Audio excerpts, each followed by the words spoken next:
Li Tirkiye û Bakurê Kurdistanê piştî 8 mehêdin an ku di hezîrana 2023 de hilbijartinên serokkomarî û parlamentoyê de bêne kirin. Ji bo ku zêdetir dengên Kurdan bigirin, rayadarên hemû partiyan di vê pêvajoyê de behsa çareserkirina pirsgirêka Kurd dike.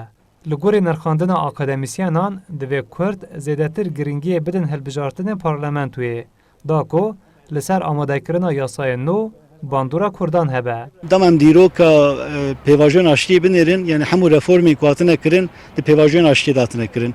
Ji ber ku mixabe mesela Kurd li Enqereyê ne meseleyeke pêşwaziyê ye, yani konsenseke giştî ye di nav civaka Tirk de û tenê dema dibêjim hilbijartinê, yani ji bo hilbijartinê qezenç bikin hin derfet çêdibin û biya min qabiliyeta Kurdan ku bi kararîna vê derfetê wê biçek diyar bike. Ji bo vê yani damam li pêşerojê binêrin tim di pêvajoyên hilbijartinê de hin reform çêbûne divê Kurd biya min bala xwe bidin vê yekê, yani zorê bidin partiyan ku reforman bikin.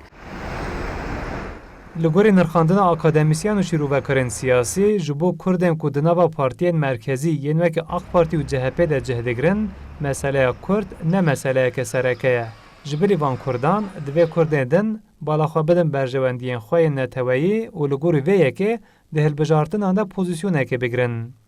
Kurd di nav xwe de ittifaqek ava kiribûna û navek li xwe kiribûna bigotane ki eger guhûn mafê perwerdekirina zimanê zikmakî ev Kurdî bi zeraviya kurmancî, bi zeraviya dimilî zazakî falan ev ya hûn misoger bikin, garantî bikin di zagona esasî de bê garantî kirin awî gavê Kurd dikaribûn mesela opsiyona xwe, pozisyona xwe diyar bikirana.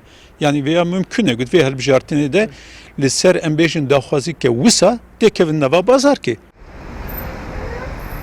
Li gorî nirxandina akademîsyen û şîrovekarên siyasî, desthilatdarî û opozîsyon di mijara çareserkirina pirsgirêka Kurd de ne ji dilin û tenê di pêvajoyên hilbijartinê de xwe li ber dilê Kurdan şirîn dikin û ji bo çareserkirina pirsgirêka Kurd daxwaza piştgiriyê dikin. Şîrovekar dibêjin divê Kurd hesabê paşeroja xwe bikin û helwesteke neteweyî û berjewendî parêz nîşan bidin.